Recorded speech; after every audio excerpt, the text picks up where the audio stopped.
Let's start with shopping mania. The National Retail Federation estimating about 164 million people plan on shopping over the holiday weekend. Today being the busiest day with 116 million people planning to go out and spend some money. Here now, National Taxpayers Union Senior Fellow Maddie Duppler. Maddie, good to see you. What about those tax cuts? Is that one of the reasons that the spending will be so good this weekend and even over the holidays? Right. Well, listen, consumer spending makes up 70% of the economy, so it's always a huge chunk of economic growth. But when you look at what's happened over the past year for consumers, certainly Americans have more money in their pockets to spend now. One of the most pervasive characteristics of the recession was the fact that wages did not rise, and as a result, there was no discretionary spending. I shouldn't say no discretionary spending, but of course, Americans had less money in their pockets, and all of the money that they had to go to those fixed costs like mortgage payments, loans, those sorts of things. So a lot less to be spending in the consumer economy. Now that the economy has rebounded and Americans on average, the typical American family had more than a $2,000 tax cut because of the Tax Cut and Jobs Act. That's a little bit of spending money when you're looking into the holiday season. You know, it's interesting this year as well. Now that we kind of have moved away from just Black Friday being the biggest retail day of the nation, of the year, we now see Black Friday deals starting as early as November on Veterans Day. So we've seen a lot more spending moving into this holiday season, and I expect that to continue. Maddie, I want to point out $2,000, not crumbs. Exactly right. Not crumbs, not Armageddon. As Nancy Pelosi, the presumed new Speaker of the House, had said the Tax Cut and Jobs Act would augur for the economy and for Americans. So certainly a rosier outlook than Democrats were expecting. Do you think that the Democrats are really going to try and roll back at least some of the tax cuts for the wealthy?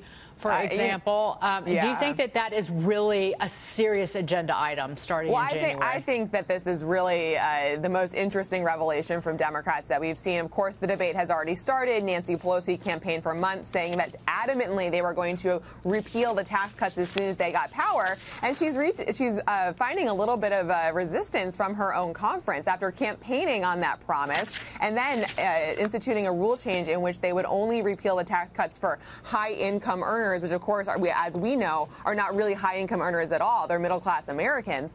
She has met resistance in her caucus, with progressives now saying, we want all those tax cuts to be repealed, not just for the high-income earners. So it just goes to show that when Democrats say they want to tax the rich, what that means is they want to tax the rich first. They want to tax everyone else following that. I want to move on to this report that workers at Amazon logistics centers in Germany and Spain have staged strikes today, walking off on Black Friday.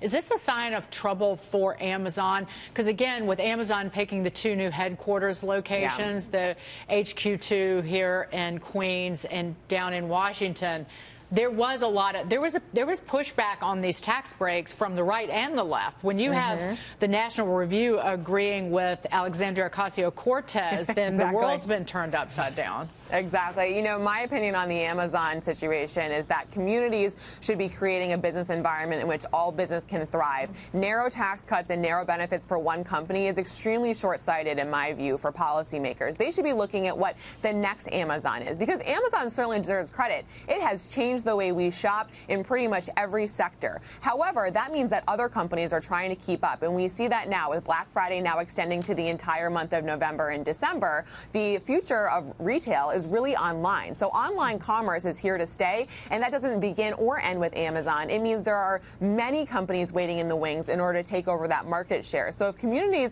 and policymakers are really looking to increase jobs and economic growth in their neighborhoods, they should be looking to create a business environment and an ecosystem that supports the next Amazon and the next Amazon after that.